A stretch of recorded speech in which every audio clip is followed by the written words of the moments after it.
Hey, Savages and sports fans, it's the Greg Medford Show. Greg, your host here in Phoenix, Arizona. How's it going? We're in here because it's 187 degrees outside, but it's a dry heat. How's everybody doing? We've got a lot going on. We've been talking in our series now. We've got some really interesting guests coming up, which I'll let you know about. Bobby, are we allowed to let anybody know about any of our upcoming guests? I mean, we should start promoting a little bit at the beginning, almost like a little lead-in, right? So we've got Joe Arpaio coming on. We got Barry Goldwater Jr. coming on. Looks like maybe can I say our boxer? Not yet. Not yet. No. Well, we don't want to jinx that. We may have a boxer coming on. So, no names. In the continuing effort to figuratively hold a musket, you know, it was only 3% who wanted to be Americans. The other 97% wanted to be British.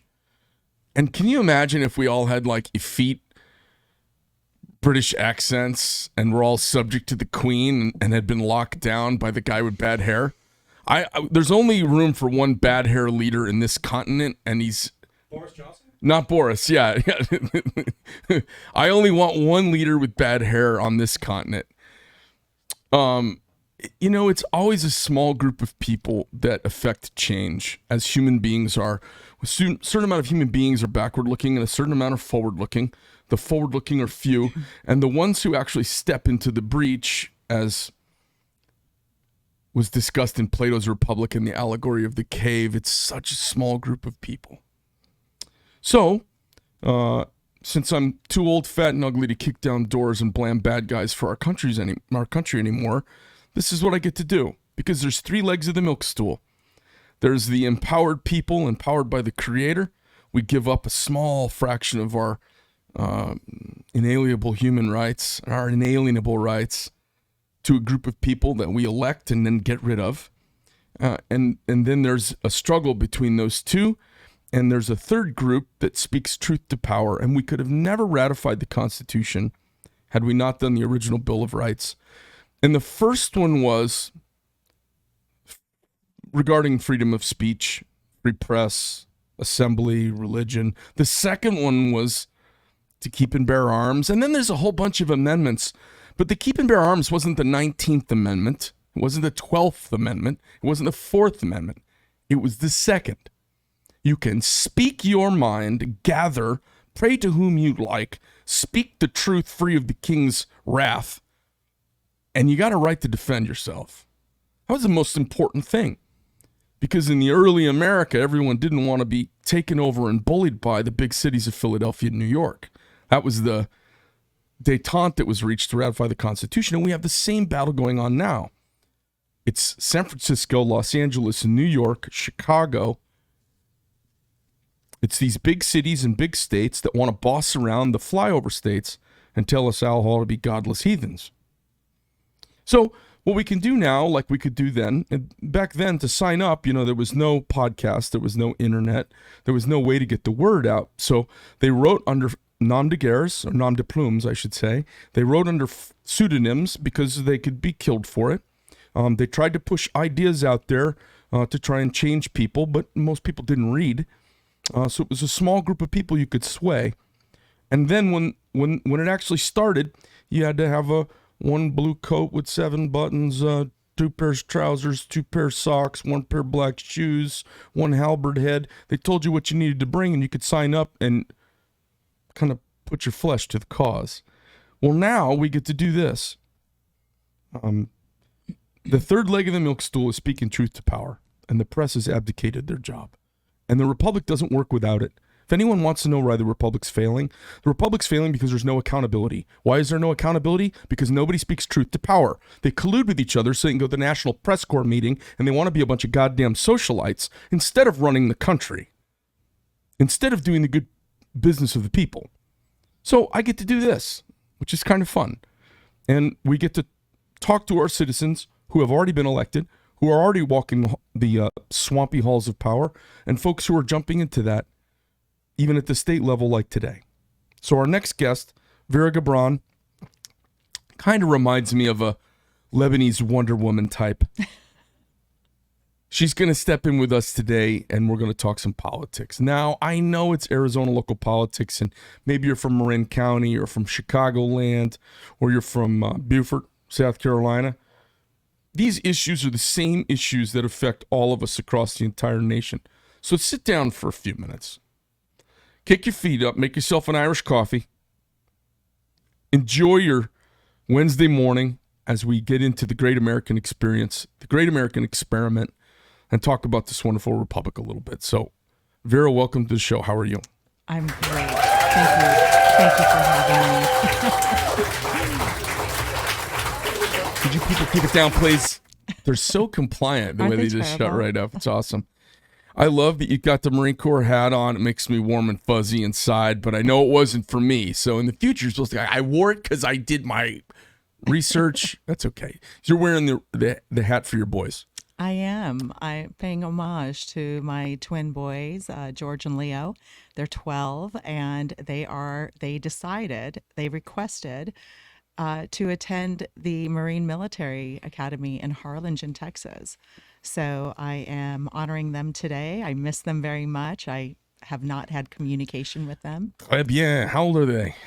They're 12, and I have They're another both 12? twins. Oh my! Yes. Oh, you really have twins. I really have twins. And then you've got A third boy who's at the Army Navy Academy in Carlsbad right now. and how old is he? He's 14. So, and is that your whole brood? Do you have three, or do you have one more? I've got 3 boys and a girl. And what's the poor girl doing? She's 10 years old. She's spending her morning with her sittu and jiddu, which is Arabic for grandmother and grandfather. Yeah, Yes. yeah. Okay. Awesome. Yes. So, I didn't totally realize this until recently, until just today, but I've been eating with your family for years.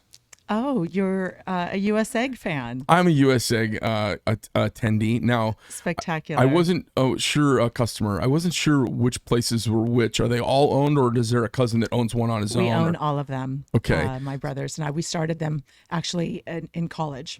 So the one at Bell Road and I-17. Yes, that's Mario's. Okay. So Pardon me. our old factory was right next to there, and I used to go over there and Okay. have like breakfast all the time. Yes. Well, thank you for your patronage. No problem. And there was a Sons of the American Revolution flag up on the wall in there, or certificate on the wall, and I was like, huh, look at these guys. Yes, we've actually had the great pleasure of we have a lot of support from the veteran community. We do a lot of charity work. That's because and veterans like to fundraising. eat. Well, we like to show our appreciation. We're immigrants, and we have an unusual and really deep sense of love and appreciation for what this country is and what it has afforded us. Yes. I've rarely met Americans who liked America more than Middle Easterners and Greeks that come here. And we were just talking before the show.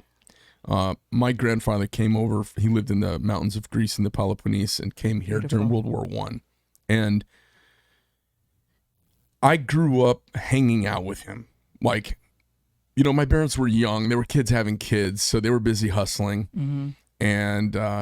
And then my parents divorced when I was young, and I spent a lot of time with my grandparents on both sides, and they were like so formative in my life. Yes. And because we kind of had this nuclear, even though there was a divorce, we lived up the street from each other, and I would go over to grandpa's after school and all that, right? Typical. I live down the street from my parents. Do you still? Yes. Did you guys buy the street? Actually, we did. We did have an entire, when we first came to Arizona, we had 5 homes in one neighborhood, and then we all moved up north and bought 5 homes up there. So we are all right near each other. I'm down the street from my The way to parents. do that is to have separate locations so you don't work together. Well, we all work together. We But still it's have separate Sunday night location, right? dinner. You still have Sunday We night. still have Sunday But night you don't work dinners together during the day, right? No, we do. Oh, you do? I don't because I'm campaigning and that kind of thing, but all of my brothers and my father, they absolutely do. But they don't work at each location, or They each have a location. right. So they mostly spend their time there, not with each other, right? Well, I mean, they do dinner a couple times a week. Sunday night dinner is compulsory, you Okay, know. So okay. we have our meetings. We're involved in actually quite a bit of enterprise all throughout the valley, but Well, what other stuff you guys into? they're into a little bit of real estate and Okay. real estate development and golf courses and things like that. Yeah, that's the thing. As soon as you start stacking up some shekels, you gotta figure out what to do with them all, because you don't just put them in the bank. I was having this discussion with somebody the other day, and they're like, I said, when you get money, you don't just put it all in the bank. You got to do stuff with it, or you have to give it all away to the government, for God's sake. Well, it comes to go. The money comes to go. It's to be shared. It's to be expanded. And, Yeah. we're US Egg is one of the top 20 private employers in the state. And I'm quite proud of that. We've employed thousands of people over the years. Cool. Yeah. And what were you? When did you stop working for the US Egg operation? Just recently? No, it was in the mid 90s, late 90s. I went on to kind of discover my own projects. I moved to Los Angeles, and in Los Angeles, I met a very interesting group of people. And as we got to know each other, they recruited me, and we put together this model to. This is the call center thing? Yes, we innovated the idea of the call center industry in India.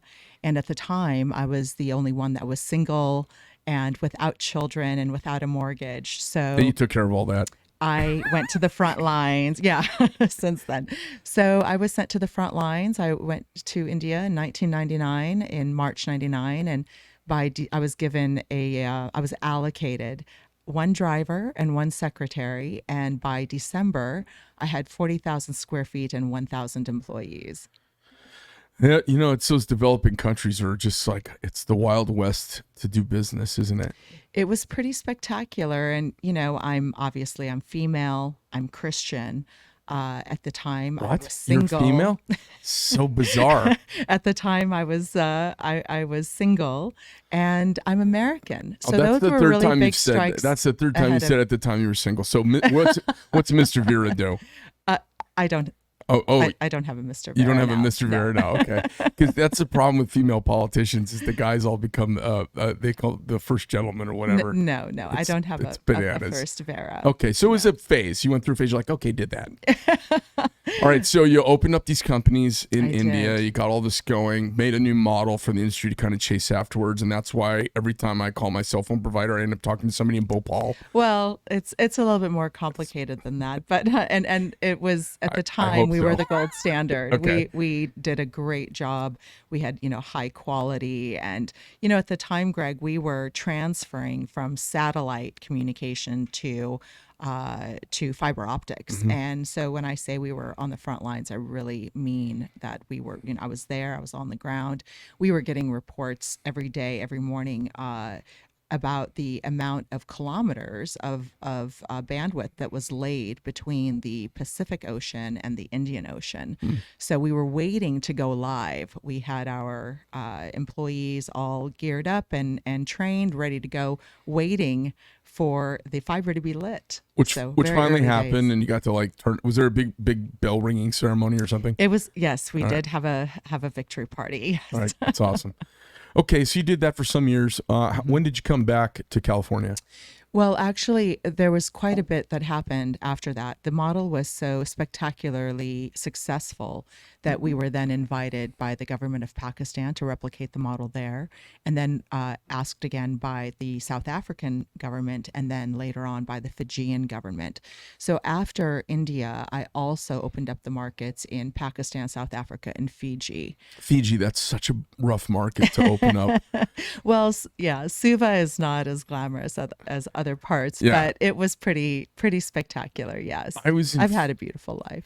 I was in Fiji to play tennis on a tennis tour, and the airplane we were on, as we landed, they had a coup, and I was there. well, this is back in the 80s, so I don't know if you were really back in the 80s. No, because they had another They've coup. had multiple coups. Yes. Yeah. Okay. So they had a coup while we had landed, and they wouldn't let us off the airplane. And so while we were sitting there getting a flight plan ready to leave, fuel started pouring out of the wing of the airplane. So it's a Qantas Airlines 747, and so we're all sitting in the airplane. And in America, like if there's fuel pouring out of a wing, everyone's off the airplane in 2 seconds. Yes. We're all looking out there, like, oh yeah. You can't come off the Relax. airplane. We're like, and I'm a pilot. I'm sitting there looking out the window, like, this is not good. I'm like, hey, excuse me, miss, ding, ding, ding, ding. I'm like, there's fuel pointing out the window. So anyway, they blew apart, and it took 24 hours to fly a part in a little jet. They flew a Learjet jet down with a part from Australia, but we sat in the airplane for 2 days. It was awful. Wow. Unbelievable. That's hardcore. Yeah, that was my big Fiji trip. Which was supposed to be beaches and luxury. tennis. Yes. Sunshine, beaches. Yes. So, so you bounced around the world. Where were you in South Africa? I lived in Cape Town. Mm-hmm. Awesome. At first, I lived Did you in love Greenpoint. I had a kind of a love-hate because I could see. When were you there? I was there in early 2000s, so it wasn't quite a decade after the apartheid. Fall of apartheid, yeah. And so, what was, in my experience, South Africa is masterful at PR. And so what was happening, out in the world was very different than what was happening behind the scenes. I was behind the scenes and it wasn't lining up. So this movement, post-apartheid was supposed to be liberating and empowering. And being behind the scenes, I could see that there was a lot of effort to really not allow for that prosperity to happen. And I had a real problem with that. By the former people in power, or Yeah. Well, that place has got soul searching to do, and it's not far in the past, so it'll be a while. Yes. It'll be a while till the ring in that toilet bowl's been cleaned out. But I learned a lot, and obviously I was doing a lot of international kind of diplomacy work. I was getting the governments of India and Pakistan to work together to cooperate for the advantage of both of their economies. Yeah. I did a lot of work with liberating women and kind of getting them their economic prosperity revved up. And I got for example, both in India and in Pakistan, I worked with my team to change the laws to accommodate female laborers. Yeah. I'm quite proud of that. And so in doing all of that work, I gained a unique set of skill set that allowed me to get things done. Yes. And perspective, yes. There's a lot of, well-heeled, whiny upper class people who have their head up their ass about how awful the rest of the world can be and how self-determinism and financial freedom is the key to our personal empowerment to who we are. Absolutely. Especially. I mean, I will never, one of the apex moments of my life was when I was in India and we had invited Citibank in to open up all of the females' first bank accounts, because I really had to advocate and really had to convince the husbands and the fathers to allow the women to have their own bank accounts. They had never had access to any kind of money. Yeah, bananas. And that was really an extraordinary day in my life. I think that I was happier than any of the women, because just seeing their faces and that feeling of like complete liberation, extraordinary. I mean, even just thinking about it right now, I really get goosebumps, because I'm proud that I was able to contribute in some small way to that. Very cool. Yeah, it was. People who don't get around much don't realize how oppressed women are globally today. Yes. Not 50 years ago, not 100 years ago, today. Yes. So it's interesting. I think it would be probably really beneficial to our culture and all of the, we have silly discussions here. We're having silly discussions and we're a silly people. And we're, the rest of the world is wrestling with real issues. And while we're being silly, China is taking over everywhere. And I want to say so much in response to just that little bit. So I agree with you that there is an addiction to distraction in this country, undoubtedly. And very frequently, I find myself throughout the day very frequently saying, that's a first world problem, because that's how I see it. I know. Most of the discussions or, woes that we have are first world. It's because we have time. Well, we're making to think fun. about We're making it, fun of right? it. If your life is so good for so many people to complain about something that is so incrementally small compared to real Correct. problems in the world. Correct. The same people worrying about what signs are on a bathroom. There's empty bellies. Yes, there are. and I've the- seen it. Yeah, and Yes, the- I've the- experienced it. Yes. There aren't enough people who understand. There are people still starving across the world every single day. Absolutely. That's And, correct. and I'm not saying we should burn down America to go solve everyone's problems, but there are real problems. And do you ever have like some woe is me day where you're like, I just keep banging my head and I just do like, I'm pretty indomitable. I don't have too many woe is me days, but every now and then, some days the bear gets me and I got to kind of keep my game face on. Honestly, I mean, I may have a moment of that, Yeah. or literally like a brief moment, but I have had the privilege and the honor of learning so much. There's so many layers, and I've seen so much firsthand. I mean, every time I walked out of my door in India, there was 1 billion people there. Most of them were not living well. So I have those woe is me moments, but not a day. I don't allow that. Well, yeah, I don't either. But let's say you're in India at some point fighting up an uphill battle Yes. against the government that is only good for everyone. And at the end of the day, you're like, wow, I need a glass of wine. This was I'm sure you've had a day like I can't say that. that hasn't happened. Okay. Well, if you ever been having one of those moments and then seen somebody who's maybe missing their legs tap in a tin can on the ground? And, I've been around the world and seen people lower than anything you'll ever see here. And it gives you a moment of relativity where you go, Absolutely. I got no problem. Absolutely. I have these all the time, when I see the zombies, the fentanyl zombies around town hopping around on one leg missing half their teeth. Sadly, yes. I go, man, I got no, and it'll be like after some key person, says they want to go find a new career, or some big company says they don't like my politics, so they dump our company as a customer. Stuff like that happens, and you're like, all right, I'm gonna go have lunch. That's a shot in the gut. And then you see that and you go, God, I don't really have big problems. I have first world problems. Right. And, you always have to kind of just check yourself and say, do the things that matter, are they in check for me? Mm-hmm. My children's health, my health, Yeah. our family, the love, the bond of love, which, it needs to be acknowledged because a lot of people don't have that bond of love. And sadly, it's actually the root of many of our problems. Of course it is.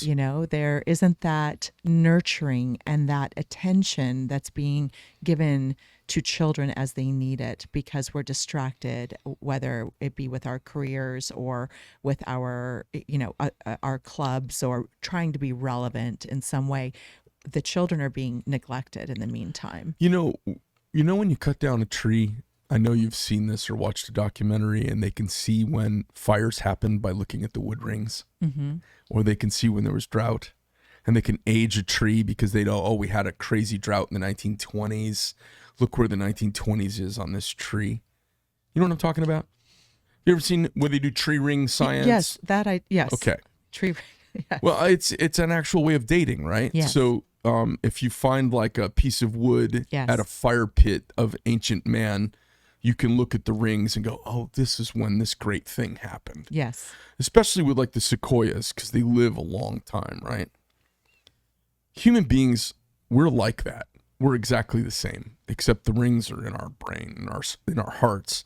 You talk about love and the connection with family and all of those things. Those rings were well-fed and watered years from me, which gives me the confidence to just do whatever I want and do it with a smile on my That's face right. and be successful. You had the full-time attention of your grandparents as you started out the Yeah. show with. Yeah. And I always kind of talk about that, some people talk about past lives.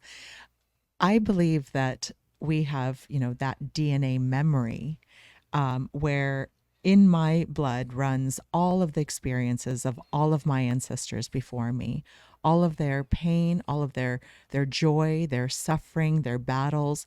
And somewhere inside of me, I have all of that wisdom to recall on. You know, when you have that gut feeling about something, it's because maybe we've been there before. And it comes to even being innovative or being industrious. I mean, I realized one day when I was living in India, the name of my company was World Bridge. It dawned on me that my ancestors, who were the Phoenicians, okay, the original seafarers who predated the Vikings, who were going from, taking merchandise, and they were the original tradespeople, and they were bringing cultures and ideas and products together. It occurred to me that I was literally doing exactly what my ancestors did, but only using technology as my vehicle rather than the vessel, rather than the spice road, and rather than the the ships. The ships made from cedar. So, that it was a natural place for me where I excelled and where I figured out how to do things that is inexplainable. Yeah. I've over the last few years, we've had this white privilege thing smacked over our heads so many times. And I'm not plucking this out of thin air. It connects to what you and I are talking about, because when I hear white privilege, and I've listened to Thomas Sowell talk about the economics of freed slaves during the Reconstruction period all the way up until the 1960s, the rise of the modern welfare state in the United States, what was going on in the Black community here in America, because we've got big disenfranchisement problems to solve in this country, which were already solved. We've created them. Mm-hmm. And I feel like there's no such thing as white privilege. I think there's love privilege. And it ties back, and I'm kind of like a gangster thug, punch somebody in the mouth kind of dude, but so people to hear me say that, like, what is Greg talking about? That time you get in your youth where you are loved by your parents, and nurtured. You are nurtured, and Fostered, you are yes. Protected, and you're allowed to get a little bumped up too, a little scuffed. Your dad lets you get scuffed and picks you up by the neck and makes sure nobody's going to kill you, but he'll let you get a little scuffed up. There's something about that time, and I just call it love privilege, because African Americans with nuclear families had that experience. Yes. Hispanics have that experience. Yes. Lebanese have that experience. And it explains the rise of West Indies immigrants who are blacks who've come through slavery, but they have nuclear families that have not hitched onto Southern hillbilly culture. So they believe in strong families and love and education. And so when people say white privilege, that's love privilege. It's not white privilege. It's being loved by your family. Absolutely. Really important. There's enough people to have enough love to go around, because one person's not enough. As much as he or she, the single parent, may be giving, it's not enough. Got to have. It takes the community. It literally takes the village. Yeah, I know. I hate to quote Hillary Clinton, but yeah. I agree with you, but it does really takes the village. I am proud to say that I was raised not just by my mother, but by my aunt, and also my great aunt, my Aunt Frida, my Aunt Susan, and it took 3 women to raise me and foster me into a ladylike behavior and mentality. And how about Dad? My father taught me something else. My father gave me a different set of skill set, but it was the women who gave me the tools, the skill set to understand that my femininity is my power, and that it can be used really to move mountains. We have to acknowledge the power of the female. It is almost like, for example, the power of our ability to serve and to give endlessly. Sadly, I think in the Western civilization, very frequently the rejection of that feminine. We think that service is weakness. Yeah. I don't perceive it that way. No, me neither. I believe that service is my greatest power, and it's also what I enjoy doing, because it's part of my natural primitive nature. We're so occupied at this point in time, we're occupied trying to redesign God's blueprint. Yeah. It's God's blueprint, like literally. This is male primitive nature. This is female primitive nature. And then we have the hubris, the Think we can just change our audacity mind on it. to just undo Right. God's blueprint Yeah. and Arrogance. arrogant. Yeah. So I am most comfortable doing what is natural to me, what is in my DNA, what I have done since the beginning of my fiber. So You know, you've and we embraced talk you've about- embraced your feminine and your nurture and all of that. It sounds like you're at peace with that as a professional.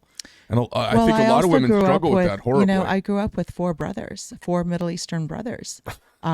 So, you know, in Arabic, they call me Ikh Shabab. There's a title for females who grew up in a male-dominated family. Ikh Shabab means the sister of men. And so our perspective and our behavior is generally a little bit different. Okay, hold on. I gotta unpack some stuff here. Okay. So, how many kids in your family? In Your siblings. I have 4 brothers. So you're I'm the 4 middle and 1. child. We're 4 and 1. 2 older brothers who are total businessmen. My 2 younger brothers who are total artists.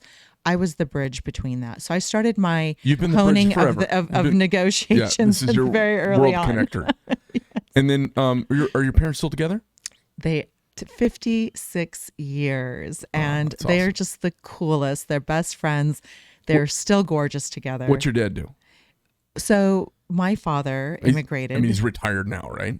No. Oh my Are you God. kidding? I know my Greeks. He's they Lebanese. just work right till they're dead. They're like He will never retire. No, I'll be chopping wood and fall into He the coffin. literally wakes up at 5 or 5:30, still shaves with a straight edge. You know, he's beautiful and he's put together and still goes to work every morning. Not because Is he involved in the has restaurant thing? He is, Oh my God, that's absolutely. awesome. So which one does he Absolutely. go to?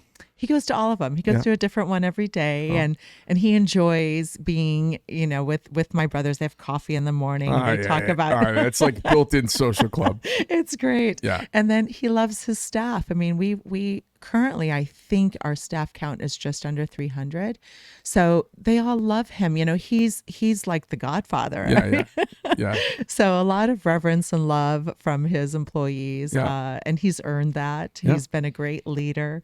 So yes, my parents are still together happily, and they're very healthy. Knock on wood. Hilarious. That's Yes. awesome. So you're off and gallivanting around the world, connecting everyone, and you've done that. Brought this model to all these countries. Something pulls you back to the United States.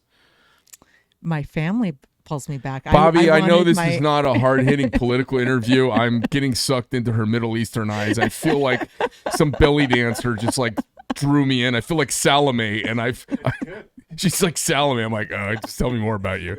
Sorry, you can cut all this bullshit out, all right? No, it's totally different. Okay. All right, close the door. I just want my moment with her. That's hilarious. Continue That's super on. hilarious. You were born in actually- 72, right? No, You weren't born in 70? I was born in the 70s. Yes. Born in the 70s. I was born at the very beginning of 70s. I was born in 70. I thought you were around my age or a little bit younger. We are. Oh, nice. We definitely are. But I you just asked did research on you. what drew me back was I wanted my children. She's like, would you focus? I wanted my children to have the influence of their grandfather and their Oh, grandmother. okay. That was Were your really kids the born primary. abroad, or did they? No, my children are half American, but they were born on U.S. soil. Okay. And I'll tell you, when everything started happening with COVID, I was literally lying awake at night because I realized that I, as a Lebanese immigrant, came to this country and was afforded more opportunity and more liberties than my natural born American citizen children were going to have if I and others didn't get into the fight to do something about it. And so, you know, I just decided that somebody with my background and my skill set, if I'm not offering to help solve the problem, then I would be kind of contributing to it. So I got into the race. Do you have a hit list of things you want to start jumping into? There are so Well, many. give me a couple of them. Give me your Well, low you know, hanging fruit. it's it's like a huge ball of yarn that needs to be undone. But I would say that my top thing because without this, nothing else matters, is addressing the government overreach and the disrespect of the Constitution. You know, the powers that be are really trying to obliterate. They are trying to disintegrate our beautiful Constitution. As far as I'm concerned, there's the Bible, and then after that is the Constitution, both divinely inspired. And it is what sets us apart, of course, from the rest of the world. And where other civilizations survived 200 years, we're approaching 250 because of that Constitution. And we know we have evidence of its power due to the last couple of weeks and all of the great things that have happened. So the restoration of that respect for the Constitution, bringing back civics to our classroom so that our citizens can understand that they are not subjects, that they are actually citizens, and what their power is as a citizen, what their duty is as a citizen. The government overreach has to be put to a stop. So it's great to have that sentiment, and it's the right kind of attitude for somebody that we like to send to the State House. Talk to me a little bit about what your plan is to do that, because everybody wants to affect change. I talk to all these politicians. I talk to everybody. Everybody's got plans and a sentiment, and a lot of times I agree with the sentiment, but most of the time what I don't see is an actionable plan from people. So I feel like, you know, my whole life, everything I do, I kind of reverse engineer. What do I visualize for myself that I want? And then I go, okay, imagine me, boom, I'm doing this.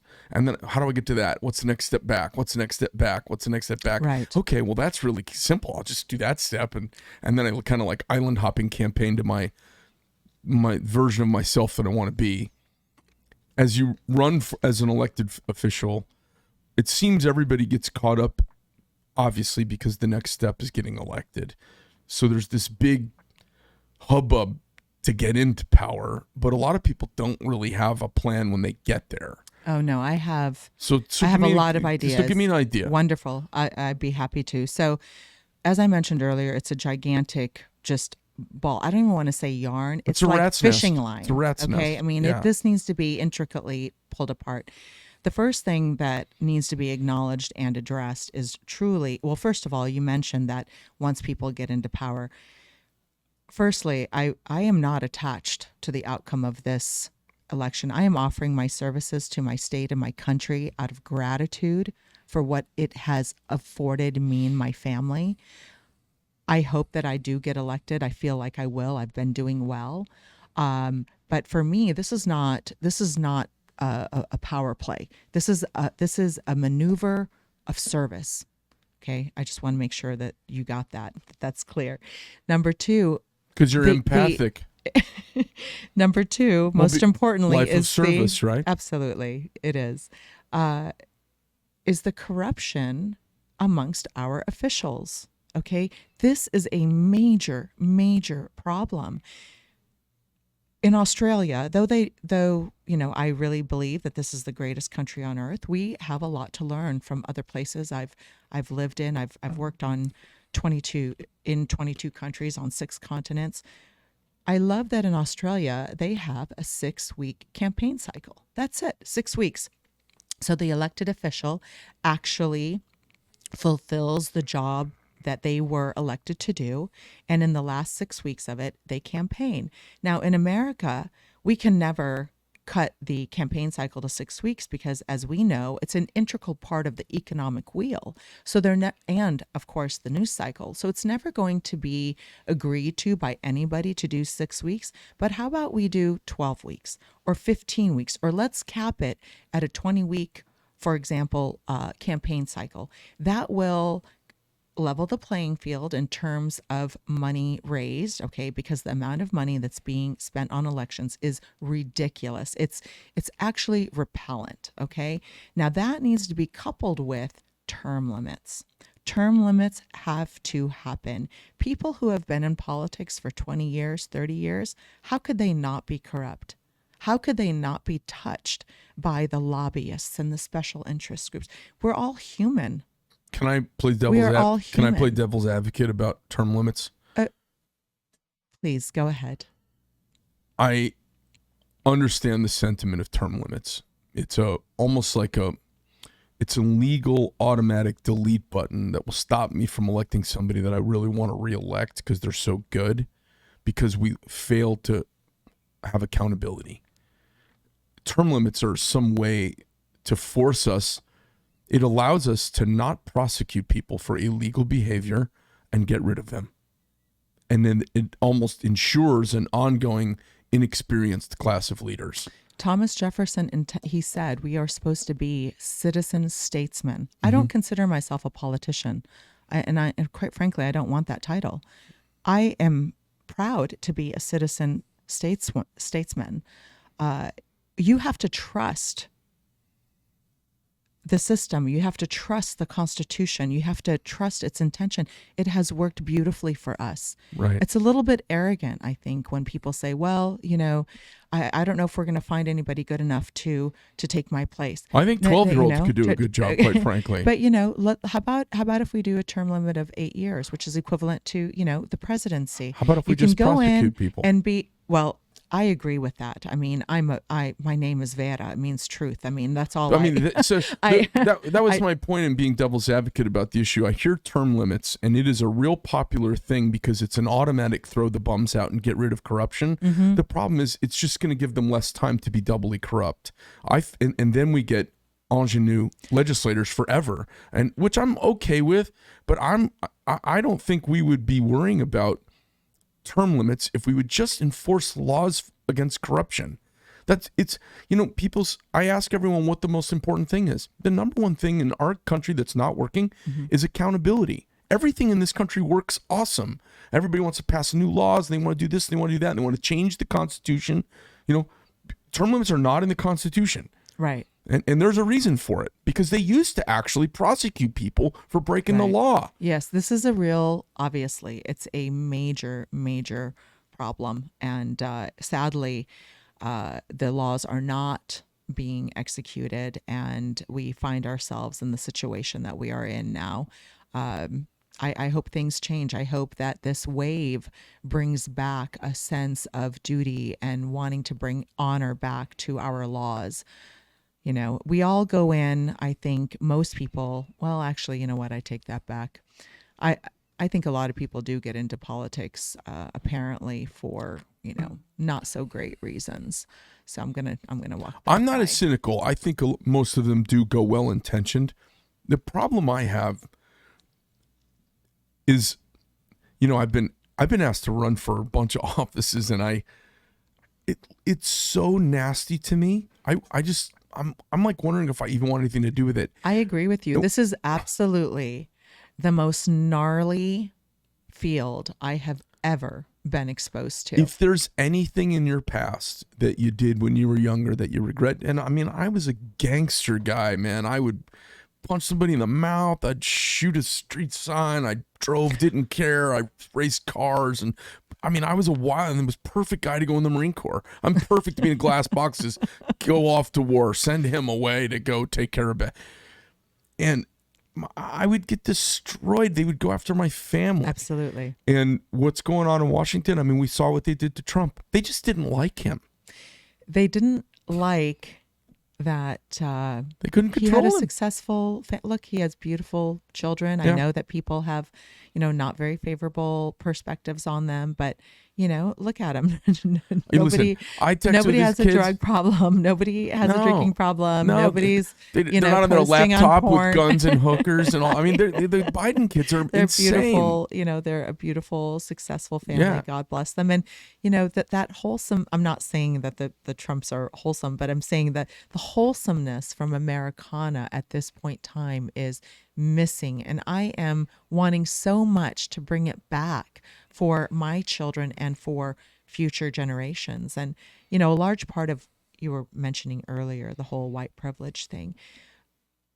I am, I've got 3 sons and a daughter, and the masculine toxicity that everybody is talking about, that is deleting all future opportunities for my children. Yeah. It's awful. We need to go back to a system of meritocracy. People need to earn their way. You don't get something just because you are Asian or just because another quota needs to be fulfilled. We need to return to a system of meritocracy. So let's say, I mean, look, I think the problem of our entire society is that men have become a bunch of candy asses. Because when men are candy asses, people aren't held accountable. When men are candy asses, families are weak. When families are weak, evil creeps into them. When men are not involved in schools, because it's all a bunch of nice ladies, crazy purple-haired lesbian lunatics take over. That's who's taken over our country.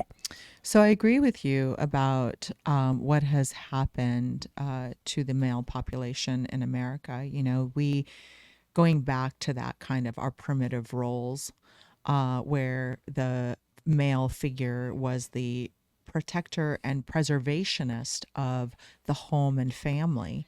So obviously, over time, they have kind of chipped away at the masculinity of males and kind of redefined. They've made them ultra sensitive or hypersensitive, and it kind of makes sense to me. I just winced when you said that. It makes sense to me because when and if these greater powers, that they intend to come to our doorstep, that first line of defense now has been feminized and it has been kind of stripped away of all their power.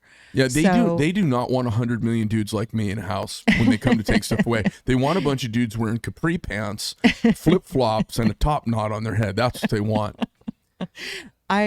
I just wrote the other day, I think there are very few things in the world more beautiful than an alpha male with courage. well, they got me put at the end of a street, like the whole neighborhood's not sure what to do with me. You can come to my neighborhood. All right. Awesome. You and Amy. She's spectacular. Well, she dumped me for being too toxic masculine. 3 years ago, she's like, we'd had enough. It was we spent 24 years together and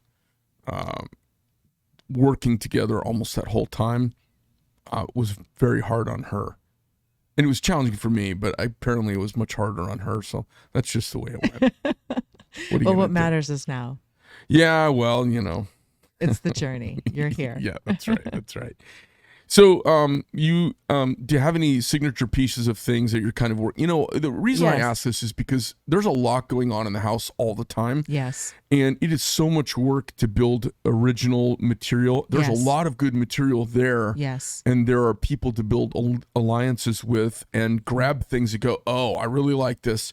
Maybe I could massage a little bit and be a part of it, and maybe we can find 8 other people to support and let's push for it. Yes. Do you have any signature pieces that you've kind of... My first thing that I want to introduce is an anti-grooming bill for children. This is really imperative. Children are being exposed to an obscene amount of kind of pornographic ideas and introducing the children aren't even able to emotionally process what they're seeing. It confuses them. Mm-hmm. And so they're getting they're getting this exposure really early on. Doubt and fear and confusion is being implemented into our children very early on. I believe that the enemy figured out a long time ago that if they can get our citizens to weaken themselves, then they're not going to have to do so much of the work. So there's a push to kind of weaken our citizenship. Yeah, well, it's been going on ever since the Department of Education was founded. I agree with that. I agree with that. They have had a long game going. Yes, they're like, we're going to lose. But that's how they think. I mean, they are thinking, we are thinking in 2 and 4 year election cycles. They're planning in 100 year. Yeah. We want our kids to have opportunity. That's where we think. 100%. Because we're focused on our family. Right. They want to dominate. So they think on a multi-generational cycle. They do. And they go, let's get the colleges. I mean, they wrote this plan out in the 1920s. And well, as you know, in the 1840s, the British waged the opiate wars on the Chinese, and the Chinese still refer to that period in their history as the most dismal and the one that shamed them the most. So they learned a lot of things along the years, and they are actually deploying it.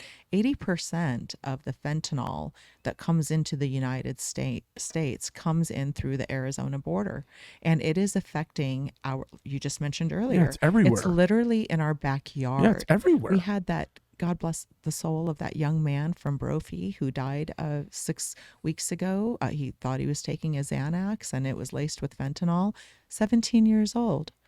Yeah. His whole life ahead of him ended, never woke up. Right. And as you said, it's on the streets in Scottsdale and Paradise Valley. Right. And we're worrying about stupid bathrooms and whether or not they open a strip club in Scottsdale. The mayor over there's got their head up their ass. It's a distraction. Absolutely. It's all a distraction. Absolutely. Yeah. It breaks my heart because I see, like, I did a video a week or so ago about, Greg's 90-day plan to save America. It's so simple, so straightforward. Fix the whole country so easily, no unintended consequences.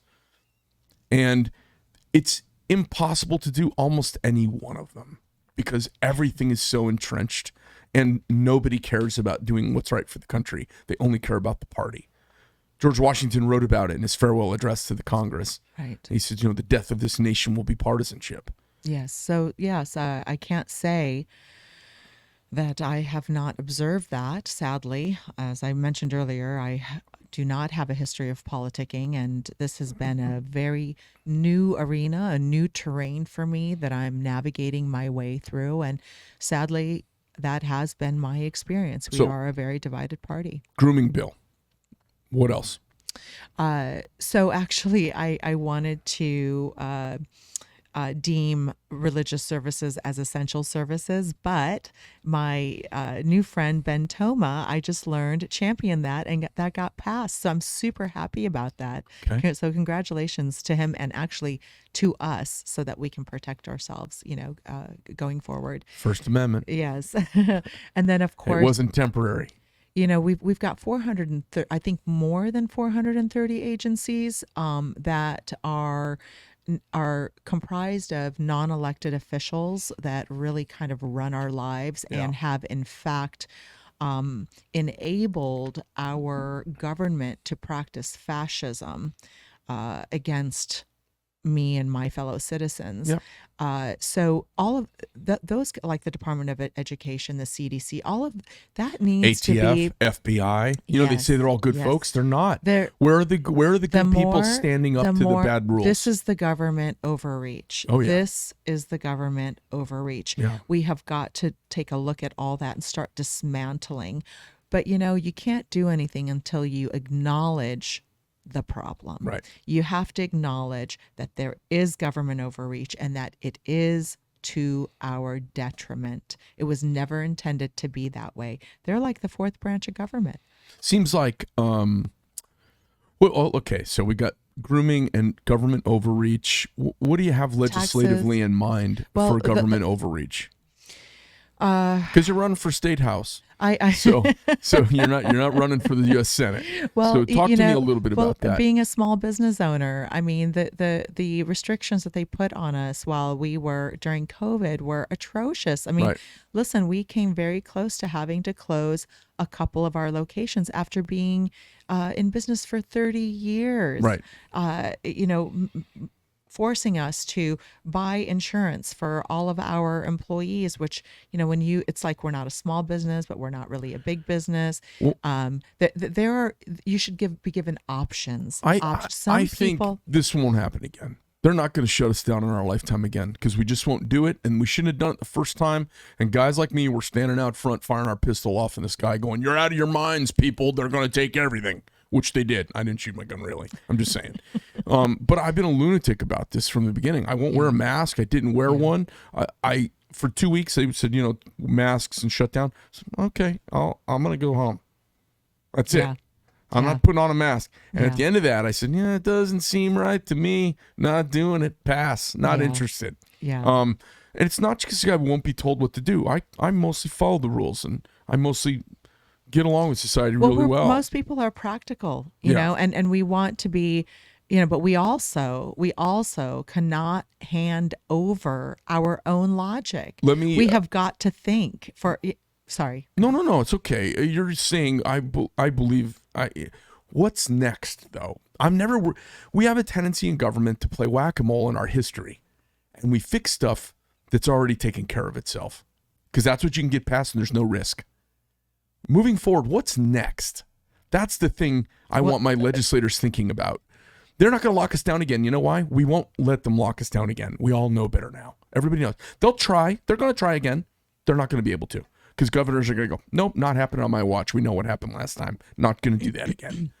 Well, there's really no guessing. I mean, they've told us what they want to do. They want to stack the courts, right? I mean, they've told us what so what do we do for the next thing as an Arizona State House of Representatives legislator? And what's your district, by the way? Oh, Legislative District 4. And what's 4 now? Because that's all been changed. I can't believe this was acknowledged. Yes, Vera Gebran running for the State House in Legislative District number 4. What is LD4 and that goes, now? LD4, after the redistricting, goes from Camelback Road all the way up to Pinnacle Peak Parkway, and then 16th Street to the 101. Oh, so you're just south of me. Okay. Yeah. All right. Are we south? Okay. Yep. So it's a pretty large district. Yep. It's, Scottsdale, Paradise Valley, a part of Phoenix, down in the Biltmore, Camelback area. Yeah, it's it's probably the most well-heeled district in Arizona. It's actually considered the most competitive race, and it's also it's a swing district. So it's yes. Bunch of crazy lefties in Scottsdale. So who are you running against? I am running against, it's a crowded field. Yeah. There's, 5 people running, but I am actually running on a slate with Senator Nancy Bartow. So, of course, I have her endorsement. Okay. I have the endorsement of Andy Biggs as well, and a few other people. Andy's an awesome patriot. Yes, he is. Yeah. I actually just recently was honored with the endorsement of CAP Action. And so I've got all that stuff on my website, but I'm running on a slate with Senator Nancy Bartow and Maria Sims. And so there are 2 seats and you get 2 votes. And we're hoping that Maria and I will occupy those 2 seats. We do have a competitor that is establishment, that is touting himself as the true conservative. But then when you look at the amount of money that's been brought in from special interest and the fact that he's already betrayed his promises, he was part of the Madison. About? He was part of the he's the current budgetary director for our governor. Who that is? That's Matt Gress. Okay. So he was part of the Madison School Board that masked up our children, voted to mask up our children. Yep. And he publicly committed to, because it would be a conflict of interest, not take special interest or lobbyists' money while they were in session. Well, that promise was broken. And I'm only talking facts here. All of this is verifiable. Yeah. So I'm not mudslinging. I'm only, kind of you're recapping. Running against this Matt Cat. I am. And, it's really important that people do their homework, because you can say whatever you want on a mailer. You can pay to have whatever you want written on there. But people need to take a look at people's actions, not just what they're putting on a mailer or on their, Twitter feed or whatever. Well, I don't even take Republican anymore to mean anything. When someone says a Republican, I go, tell me what you mean by that, because we've got the gal Karen Taylor Robeson running as a Republican, and she sounds like a smooth-talking Yankee lawyer, and I don't like it. I want originalist, constitutionalist, originalist, connected to the past to save the future conservatives. I don't care what their reviews are. I can't expect to agree with my politicians or my representatives on every issue. Correct. Okay? I mean, you don't align 100% with people you live with or your children. That's right. Absolutely. So when we hold our elected representatives to litmus tests over abortion, death penalty, all the different topics over the years they've tried to divide us with, I have room for disagreement on all of them. Absolutely. The one I don't have room for disagreement on anymore is originalist, constitutionalist. If that's not part of their view, I don't want anything to do with them. Those are country club Republicans who want to play along to get along. They never say the wrong thing, and and they just want to shuffle Doesn't off. Doesn't that get exhausting? Yes. I think about, since I've been in this arena, as I mentioned, I've learned so much. And one thing I think about all the time is, wow, that is just so much that they have to keep up with all the time. That lack of authenticity. I think everybody is tired of the well-groomed, perfectly polished person who has been trained and trained and trained by their consultants to get their messaging just perfectly and to get it in 10-second sound bites. I mean, God, what a bore. It's almost an old model. Boring. Yeah, it's so an old boring. model. And it's not convincing, and people are really tired of that. We want people who care about their fellow citizens and who care about the preservation of the greatest country on earth. Where was the love on 4th of July? Some of the things that I saw broke my heart. It's like, when I see somebody disrespecting when I heard the Katy flag, Perry's mouth, I said, boy, I'll tell you what, I may never listen to her again. Greg, when I see somebody disrespecting the United States flag, I get very upset. I get angry because it's almost as if, they're hurting one of my children. This country afforded me and my family such a beautiful life. We were able to leave a civil war that handicapped the rest of our family. Yeah. Yeah. I mean, it's one of the things I was getting ready to say when we first started talking about the closeness of my grandparents, because my grandfather had this perspective. He left a failing communist Greece during World War I. And it was funny. A lot of people like to go back to the old country. They liked it. My grandfather was like, yeah. And I went back to the Peloponnese with my grandfather in the 1980s. And he was kind of like shrug about it. He was done with the place. It was like, it failed me. I don't care if I ever go back. I'm never going back. And he told me, he's like, I'll never go back there. Yeah, I understand because it failed me. But and he's like, I love America. Yes, we had a little bit of a different story because obviously with the Civil War, the fall of war, Shah and all. Well, I mean, no, did you guys come that was after the fall of Shah? No. We're Lebanese, so that's different. Oh, You're that's talking about Iran. That's Iran. Yeah. Yeah. No, it's okay. We did. The Civil War happened because of weak borders and an unlawful entry. So I've already lived what's coming. I've already been there. I already lost one home. I don't want to lose this one too. Gosh, that's bananas. I in my head, I've been sitting here thinking that I know you said Lebanese. I know we talked about. I know we talked to baklava. You say baklava. I say betlewa. Yeah, it's about the same word. It sounds like to me. And I've been. That's hysterical. Well, one is made with honey, and the other one is made with a simple syrup that's homemade, like sugar water or something, right? Yeah. And rose water. Oh yeah, that's right. Don't that's forget right. the rose Look water, at you. Greg. Come on. Oh no, you get the win on that. It's 100 sheets. You can make baklava for me anytime. With pure butter. I make the best. Oh, okay. Yes, ma'am. I'll keep that in mind. I mean, modestly, I say so. Okay, so you came over and became a citizen here at some point legally. When did you become a citizen? How old were you? I was, let's see, I was about 11 or 12. My parents, and I have to say this, I'm so proud of my parents for having done this. When my father first arrived, he worked at a factory painting John Deere equipment, and it was called Harnish Figure. And because he is fiscally responsible and intelligent, he was able to save up enough money to, build and buy his first restaurant. And after working all those hours every day, sometimes a double shift, and my mother too, taking care of 5 children alone, no nannies, no housekeepers, nothing, just her with 5 kids, they would, at the end of their long day, go to the local high school, to Washington Senior High School, and learn English out of reverence for their new flag. And they took that seriously. We understood the privilege of being here. let me ask you about it. Did they become citizens because you were a minor? You became a citizen under their... Yes, Okay. yes. So they went and So they you never had swore to test before and the do the judge. swearing and all They that? did. They did. Okay. We became citizens under my parents. Well, yes, what I was getting to naturalized. earlier when we started talking about it is I spent a lot of time with my grandfather, and he had done really well for himself.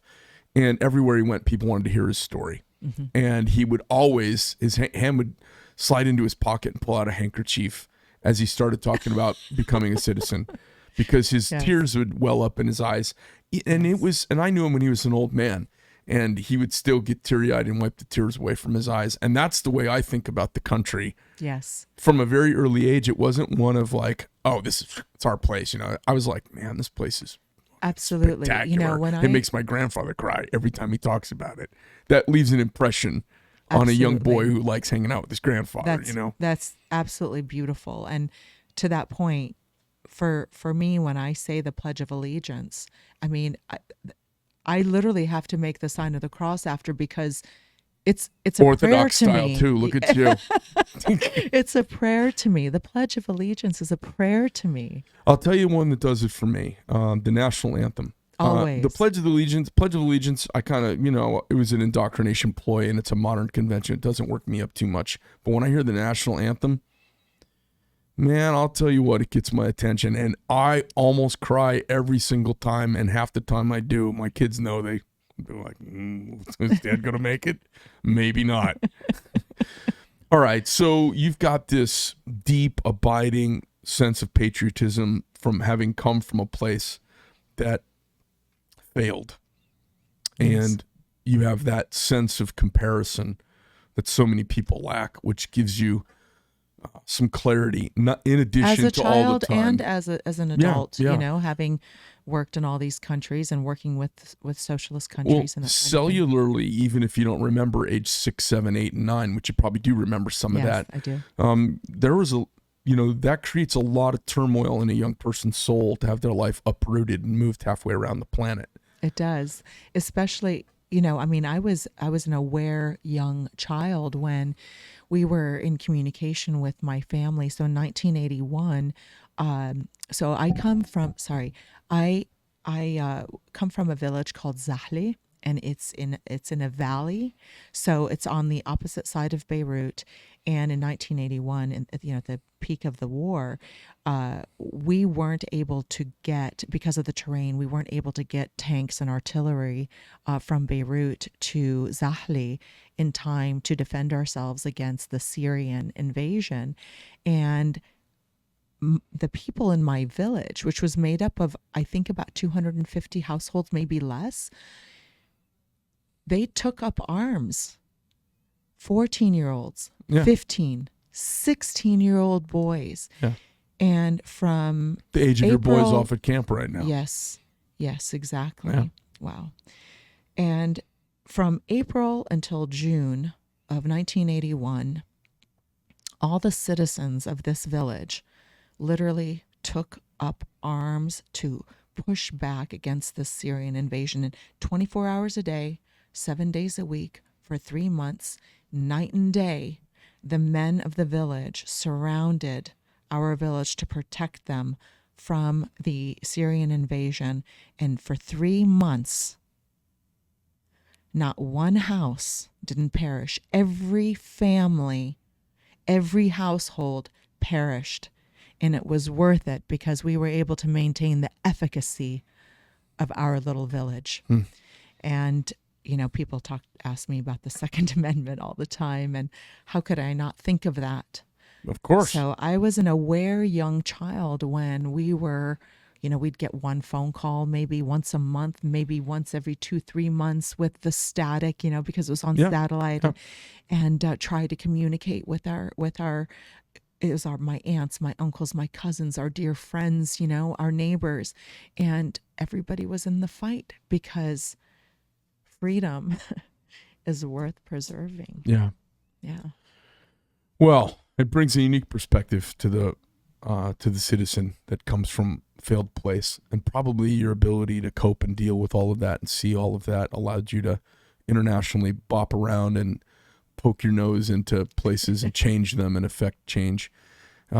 People that don't have some disruption that they resolve in their youth, it's hard for them to step into big problems and start resolving them. It casts you, you know what I mean? Yeah, it's funny. I think there's an American saying, something like, everybody needs a little tragedy in their life. Is that an American saying? Well, or am I translating? It's definitely human. It's definitely human. I mean, English is actually my second language. Though I speak it impeccably, it's my second language. So sometimes when I do the translations, they're not always right.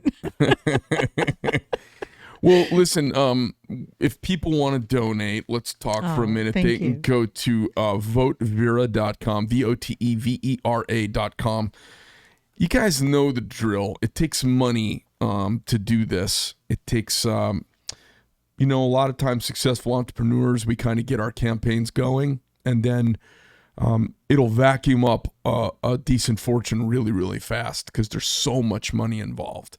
So if you're having a hard time affecting change in Marin County, Boston, Chicagoland, Los Angeles, you live someplace that's been overtaken by leftists, and you quietly keep your politics to yourself and you don't put your bumper sticker on for fear of a broken window because you fear the place that you love is lost.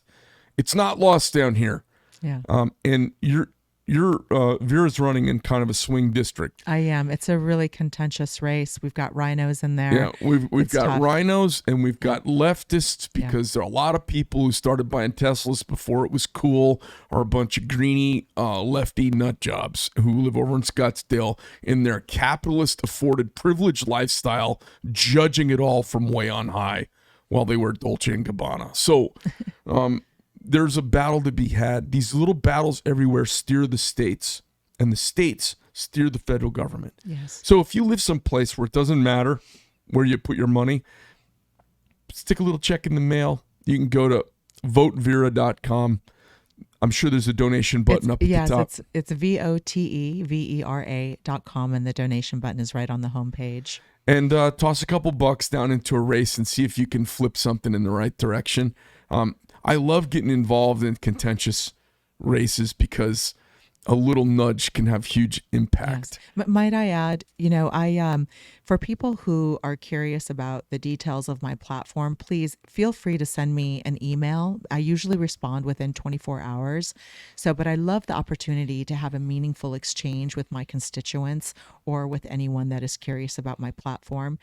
And one other thing before, may I just add a little something? Your operation here really opened up my heart.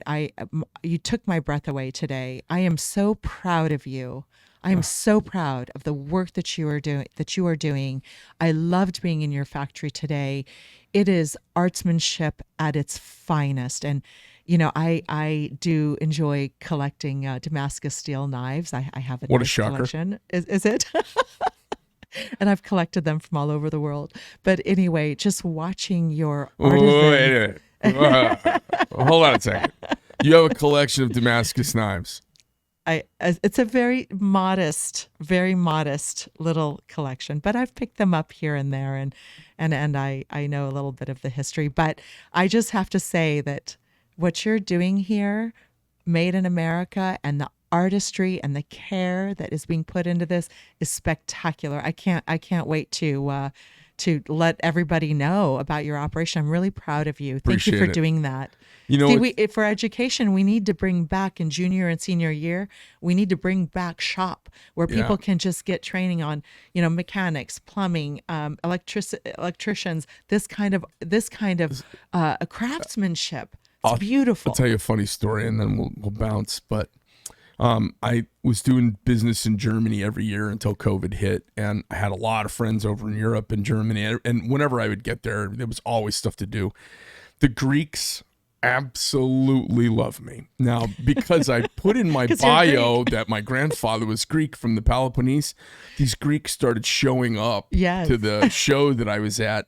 And there's all these Greek knife magazines. They're very small. It's a poor country. Yeah. But they've got these magazines and they feature me as like this Greek made good off in America. It's so funny. It's beautiful. So they're always so proud of me, and Yes. they can't afford my knives. So I just give them some knives. You know, they're really, it's pretty funny. But they remind me of my grandfather because he would have been so proud. Of course he would. He is actually proud of you. And after I saw the workmanship and the artistry and the care with which your knives are made, I think they are very modestly priced. Well, it's funny you say that. I've had people come here and they're like, well, I don't know. My first house was $12,000. That knife's $1,000. My kid wants it. He's graduating from SEAL training. And then, they're just like, you could see they're just like, what? And you say, well, hey, listen, we're going to pull some stuff out. Why don't you get a little tour? And after the tour, we'll show you some stuff and you can see which knife you like. They get a tour. Once they come, they go, well, all right, I didn't really understand. Right. Can I get one for me too that matches my boys? It's spectacular. That transformation with people is really fun for when me they to see. the workmanship and the care and that General Patton knife. I already know what I'm getting. My brother is a big General Patton fan, so it's absolutely gorgeous. The detail. Wow. Vera, Bravo. Pleasure having you here. Oh, it was my pleasure. Thank you so much. Thank you. Awesome. Thank you for the opportunity. Good having you here, and best of luck to you in your campaign. Hey, sports fans, that's the show for the day. So, this is an opportunity, hopefully. It's so easy to run through some bullet points, and I think everybody's used to the 12-second sound bit. We've been programmed to be a bunch of ADD hamsters licking on a little tube of information. And this format affords us the opportunity to get to know somebody and kind of their guard falls down and you could see them melt. Vera came in and she was really worried about what we were going to talk about and what we're going to cover and wanted to know everything in advance. And the truth is, it's just the grown-ups having a conversation and talking about life and politics and America and our experience. That's what you should vote for. That's what you should think about. And I would think less about litmus tests over one issue or one item and more about the people that we send there. George Washington was revered, and Thomas Jefferson said of George Washington, he said, George Washington may be the only man in human history whose actual deeds lived up to or surpassed his reputation. George Washington didn't speak during the Constitutional Convention when he was rallied there because they couldn't stop fighting. Nathanael Greene showed up, said, General, we need you. And he said, no, you've had your pound of flesh. The Republic is yours. I've got a plantation to find a way to get it to survive because it was in ill repair after the Revolution. And he said, sir, it's all going to be lost. You have to show up. So he went and got his coat that had the bullet holes in it from his frontier campaign before the Revolutionary War. And he walked in with the coat on, which was already famous because it had musket holes in it. And the room went silent. And he sat in a central chair and he would gently orchestrate the Constitutional Convention. And whenever they started fighting, he would put his hand down, his head down in his hand, and the whole room would go quiet. All of these well-heeled aristocrat colonists trying to cobble together a nation, they would all shush when the general put his head down. And what he was known for was making decisions that flew completely independent from his own personal gain. And everybody knew it because not only was he the first commander-in-chief, not only was he the first president, he was probably the entrepreneur-in-chief of America. He had the largest whiskey distillery, one of the largest imposing land masses in the United States. He was the epitome of the American dream. And what made him, he was famous in his own time. The King of England wanted to meet him, and the Marquis de Lafayette said, no, you don't want to meet Washington. I said, why not? He was short and buggy-eyed, had a limp, had gout in one of his feet. Washington was 6'2", maybe the finest horseman in North America. Thomas Jefferson said, Washington in any other era would have been worshipped a god while living. His body would have been carried and possessed like power, like Alexander the Great, for 1,000 years. At the bottom of the Capitol Rotunda is his grave. It sits empty because he did not want to be possessed by the nation. Those are the kind of people we need to find. We need to find people whose selflessness reaches beyond them for love of country. Yes. Yes. Hopefully we find some of them on the show. Thanks for being here. That's the show. Pleasure. It was a pleasure.